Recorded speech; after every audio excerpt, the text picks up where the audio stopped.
Hey, you guys. So, today we are going to be tapping into triggers, okay? My whole thing about triggers is whatever triggers you is something you still need to heal. I am going to be looking at my notes because I want to make sure I don't miss what I wrote down in all my writing here. Okay. Well, I'll just put it right here and I'll look down at it. You're like, she's all over the place. I am. so, so whatever triggers you is is something that you still need to heal. So I'm going to give you an example of something that I had to heal. And I just actually, before I came to that, I was just like, I want to talk about something that I had to heal. And yes, I've healed a lot of things, but nothing just stood out to me. So what actually stood out to me is that one of my biggest triggers is my mother. And so, sometimes it could be things, situations like someone not finish, people who don't finish things, they just leave them there. That was one of my triggers too. Where people just leave, the project could be finished and they were like, oh, well, I can come back to it. I'm like, no, finish it, get it done. And that used to trigger me. But my other trigger, one of my biggest ones was my mom.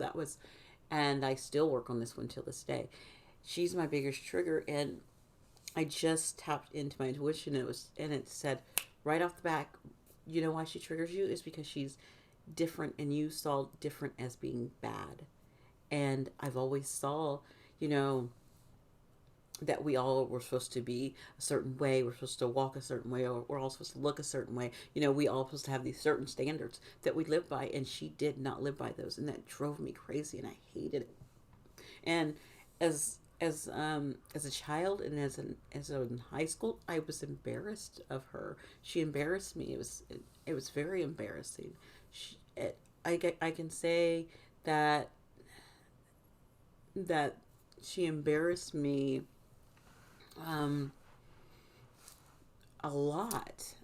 Probably all the way up until like until I hit my 40s, until recently that I don't get triggered and she doesn't embarrass me, and like whatever, she is who she is, and that's, I have to accept that. And um one of the things that, and I didn't understand that because I was so stuck in this societal norm of people have to fit into a box or a certain way or a certain category, and I didn't have to accept that, and I didn't need to accept that, and I did, and I shouldn't have.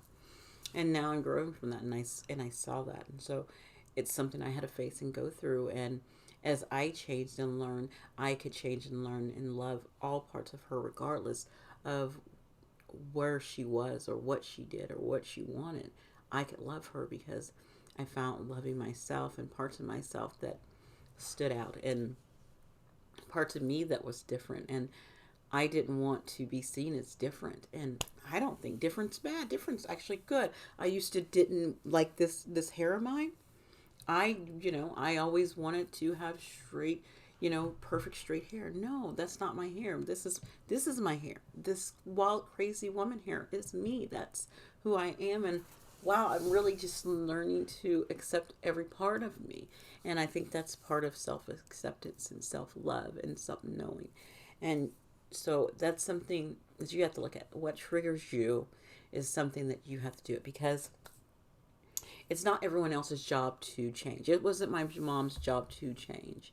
Yes, she probably needed to change some of her behaviors that are not appropriate and that are very unloving and not in as seen in the light.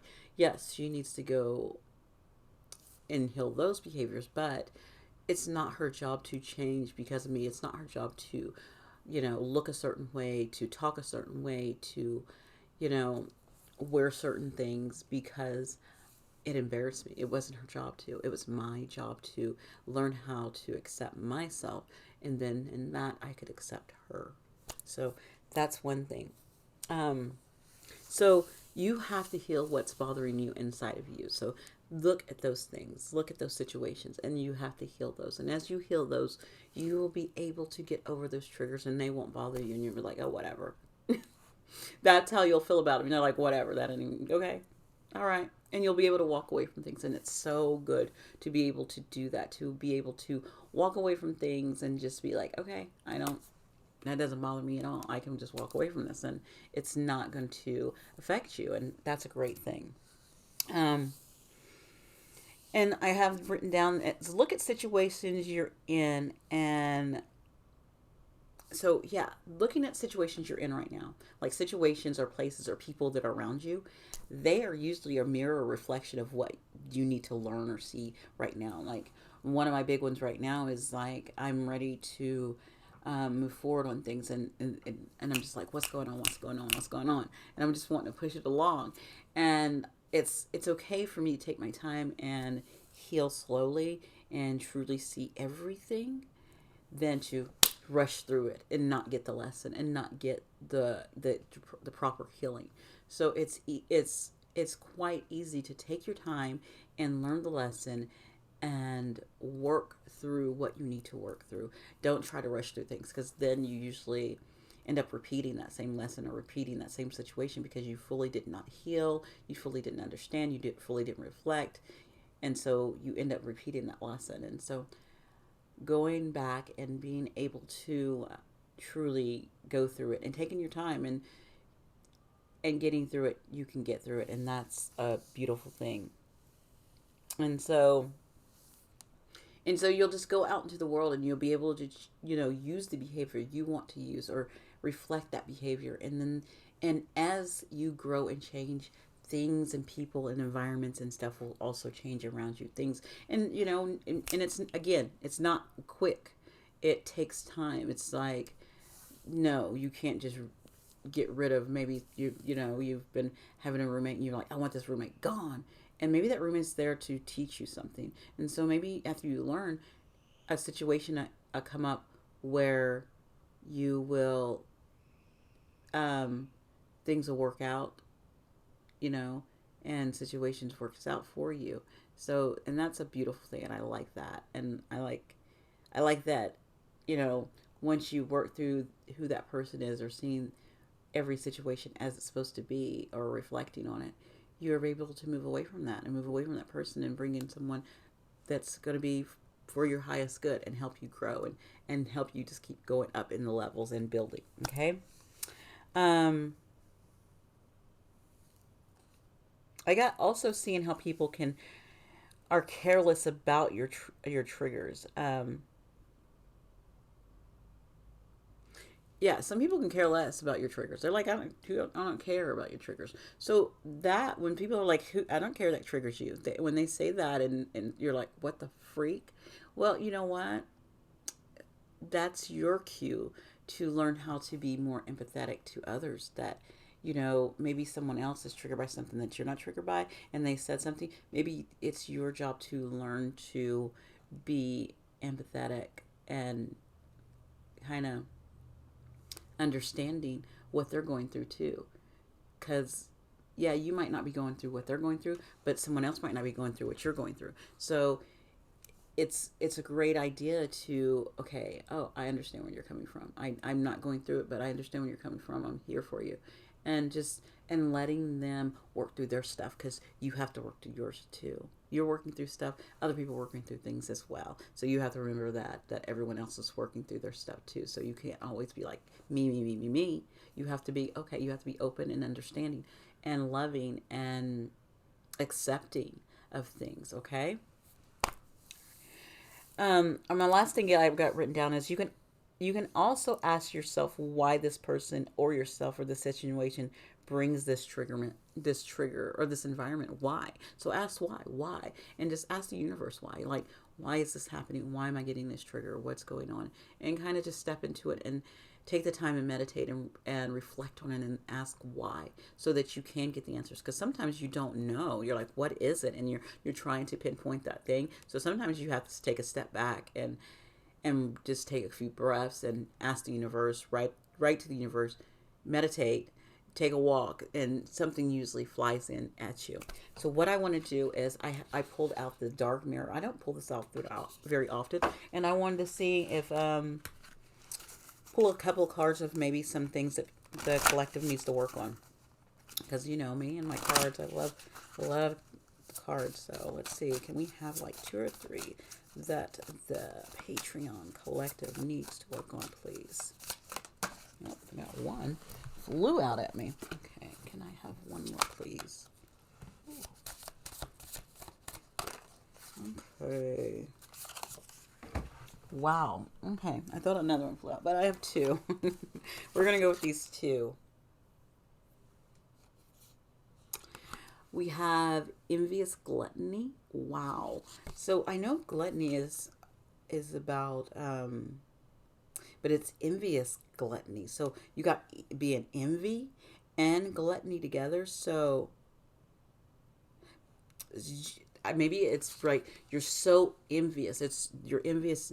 Being envious of someone else is so big. You know, it's too much. It's overpowering. It's making you. Yeah, look at that. I'm trying to get that thing in there, but that light, my light right there, my light's reflecting. There we go. Look at that. I'm gonna read that card, and the other one is the Trump of Lies.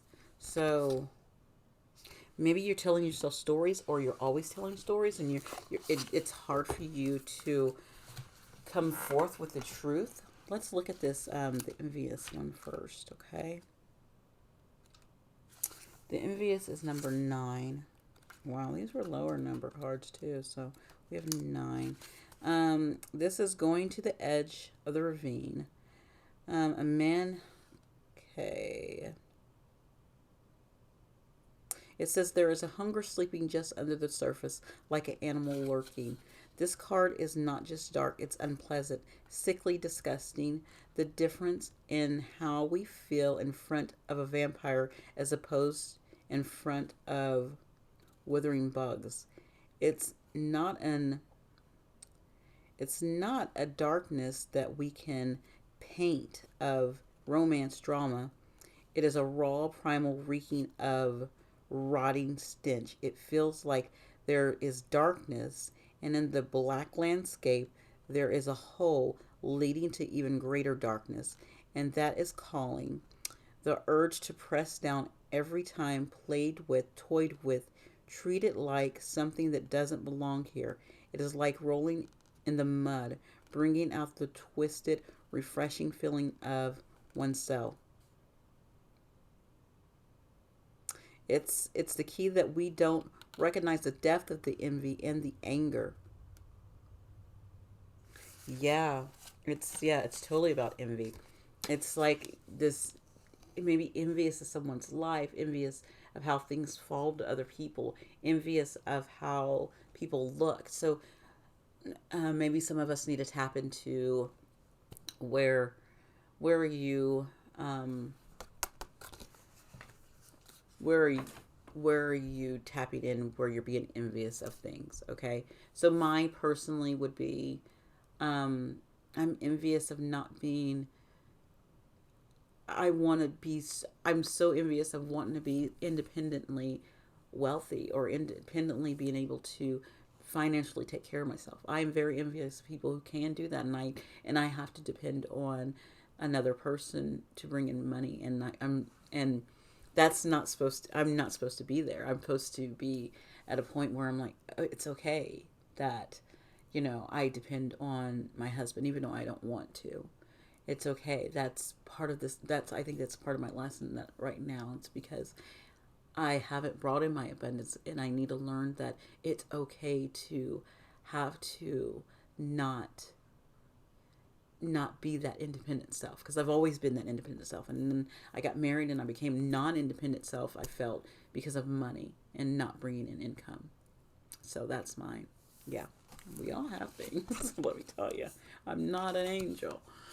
The next one is this, the Triumph of Lies. What is that about? So, number one, that one is about, I'm going to go straight down to the bottom because that's where I found it at.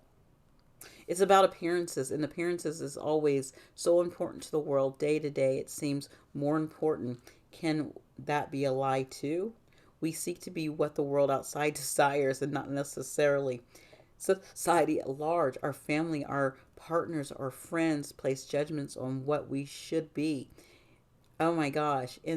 and the dress we choose, and we crave the mask of expectations.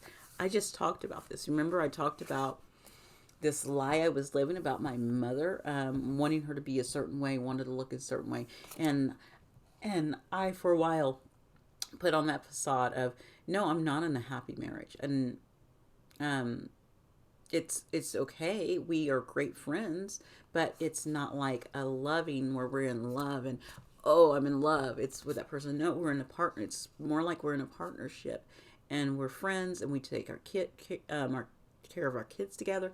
But we are not in a like this, romantic um, relationship. No, and I tell people, no, we don't even sleep. We haven't slept together in years.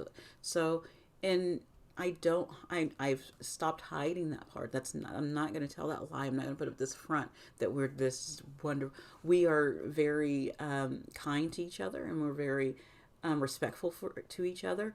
But we are not a romantic couple. And right now, I'm just working through how we can move forth on it. And that's all I can do.